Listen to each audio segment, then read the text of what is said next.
I turned 30 and I'm still lost. 30 used to seem like such a faraway thing. Like 30-year-olds are real adults, right? Well, now I'm 30 and I don't feel any different. If anything, I feel more pressure to know what to do and to brand myself and to be able to answer the question, what are you doing with your life? The older I get though, the less I find myself even wanting to find the perfect answer.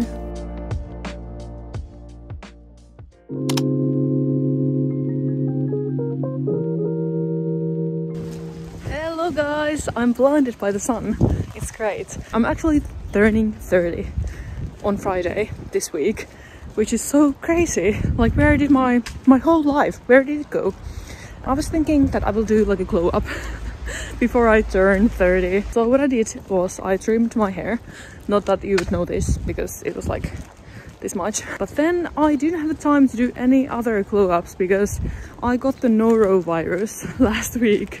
And if you don't know what it is, if you have never had it, count yourself lucky. I'm not going to bore you with the details. I guess my body just had like an inner cleansing of sorts. But now I'm like slowly coming back to life. I'm going to the gym now. Windy as always in the Netherlands.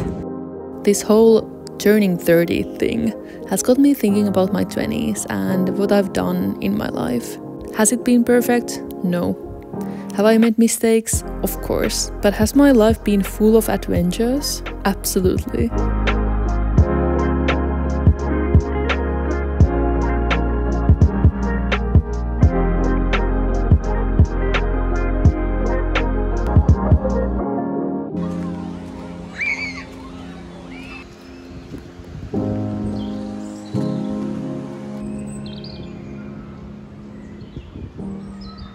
I'm back from the gym, had lunch, now I'm heading to the city to work in a cafe with Maria, my friend, and I'm finally getting my bike back, hopefully, because my bike was broken for months and months and I finally took it to the bike shop a few weeks ago.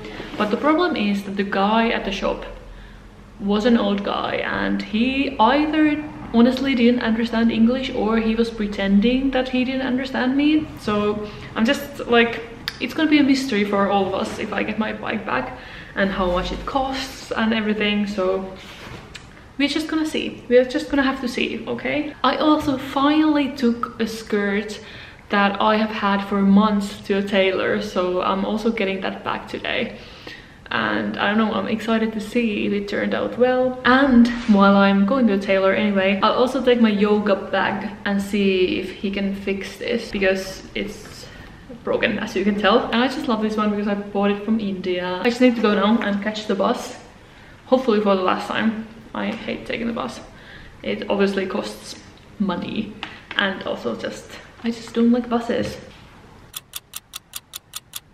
Battery 50%, we can work with that. I made a mix of nuts and dried fruits in here, and it's such a good snack to have this in my bag all the time because I get hungry all the time. I also have my favorite chocolate bar. Okay, are we good to go?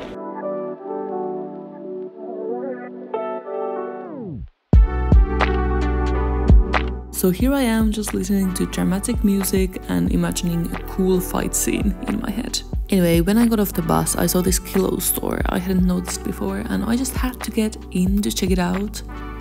I didn't find anything, which is good, because I should not be buying anything. Then I went to the tailor and the bike shop, and they both were a success.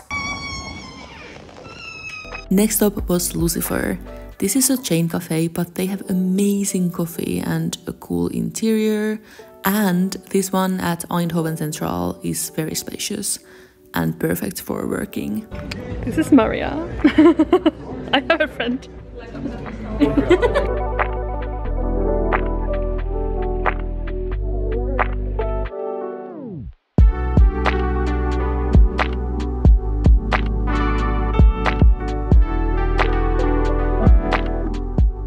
Good evening, I have my turmeric latte. It's so delicious, I'm obsessed.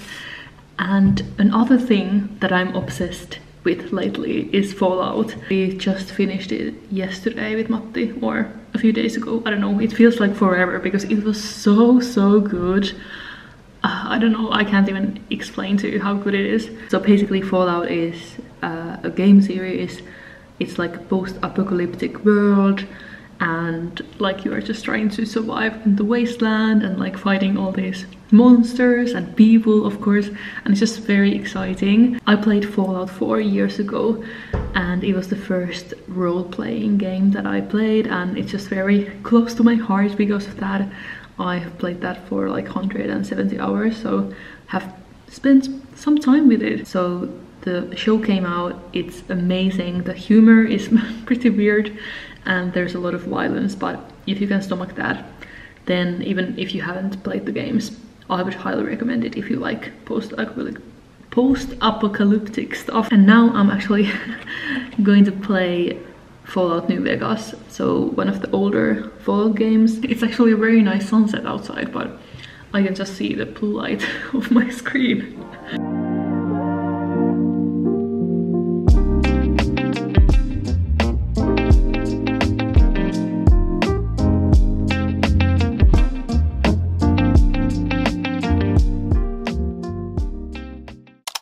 Okay guys, we need to talk about something. We need to talk about how good celery is. Why is everyone hating on celery? It's so fresh and crunchy, and a pro tip is to store your celery like this. So put like a little bit of water in a glass and then cut them ready to go. So they are always crispy. They stay crispy for a long time like this. And then, you know, obviously just get yourself some hummus and dip it in there, and that's such a great snack.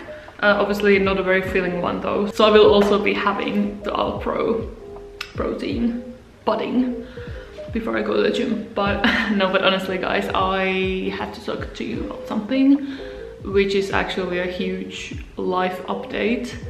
So where do I even start? I guess I just have to say it. So we are moving, and more specifically we are moving out of the Netherlands and back to Finland. Let me elaborate. So we actually never planned to move specifically to the Netherlands. I wanted to move abroad, and I have loved Berlin as a city for a long time because I could like speak a little bit of the language, and then I've had friends in Germany, haven't traveled there quite a bit, so I just really liked Germany, and Berlin just seemed like the perfect city because so work-wise it would be better. I could survive with English, and then German could be a plus, and I could like develop my skills. I mean, Berlin is just amazing, super cultural, full of art, just a very cool vibe.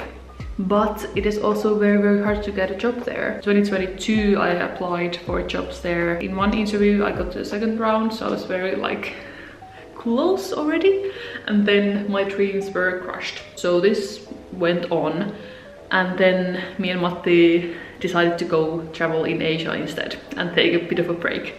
And in Asia we were discussing about moving abroad, and we just decided to try different countries because Berlin was feeling so like out of our reach. So then Matti got a job here in the Netherlands, and I was just very happy for a new opportunity. However, I don't know if it's just my obsession with Berlin, but when we came here I quite quickly knew that I didn't want to stay.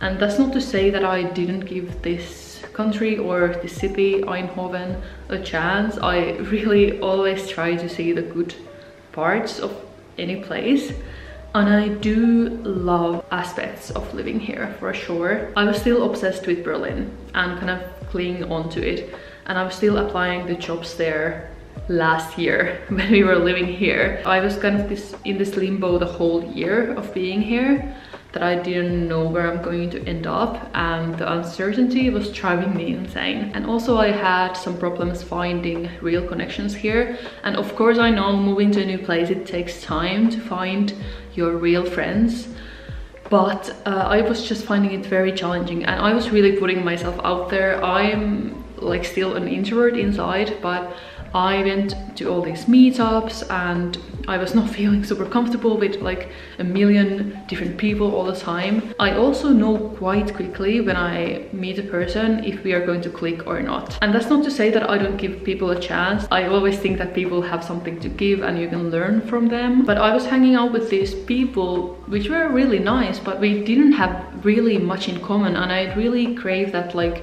real connection that you can be authentically yourself. So I have this like friend group kind of thing, but they were not really my friends. I felt really drained after hanging out with them, and that's not to say that they are bad people or something. It just, we just weren't like on the same wavelength, I guess. The other thing that has been challenging here is that we don't live in the center of Eindhoven. We live outside it. It is quite hard for me to have the energy to make the decision to actually move myself and go there. I just much more prefer living in the center, so it's not such a big deal to like go to the city and like walk around, be around people and stuff. Here I have been quite isolated. I work from home. I have no connection to this country, you know. Luckily lately I have found my people. I have found very good friends here, and that makes this decision to move away very bittersweet. The start of this year was honestly super hard for me because in January I still didn't know, am I going to move to Berlin? Am I trying to move to somewhere else? Am I going to stay here? So this whole train wreck of an explanation brings us to this. Why am I moving back to Finland then? And I just feel like I need a breather. And I'm not necessarily sure if I want to stay in Finland when I go there, but I also know that it's not, it doesn't have to be like a decision for my whole entire life, right? I can always change my mind. So basically my plan now is I continue my freelance work and I can do that from anywhere. So we move to Finland and I will see how I feel when I'm there. If I still want to move abroad, I will do something about it. We are moving in the end of May. So that's the life update for now. I will eat this celery and go to the gym.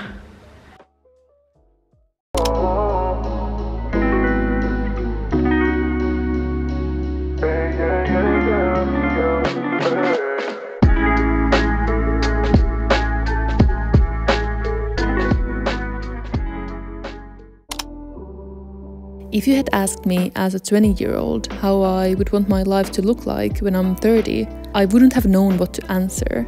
I certainly wouldn't have known I had already had the privilege to live and travel in multiple different countries. Can you take a picture with the random rubbish thing here? Please? Through all my life, I've found it hard to think about plans far into the future, just because life has always seemed so uncertain to me, and I've had enough to be worried about in the present. It's a negative trait in many situations, but in some sense I think it makes me able to appreciate the moment. I think the most important thing is just to try things, do something, do anything, because you can always change your mind. When I was really low and couldn't make a decision about moving, something my friend Carla said really shifted my perspective. She said that, why do we put so much pressure on ourselves to pick a place to settle down if it's not even in our nature to do that? It's really simple, yet I have really struggled with this idea that if I move somewhere, I need to stay there forever. But you cannot control life like that. So now I'm trying to let go of that control and just trust that I'm right where I need to be, and I can't wait to see what my 30s are all about.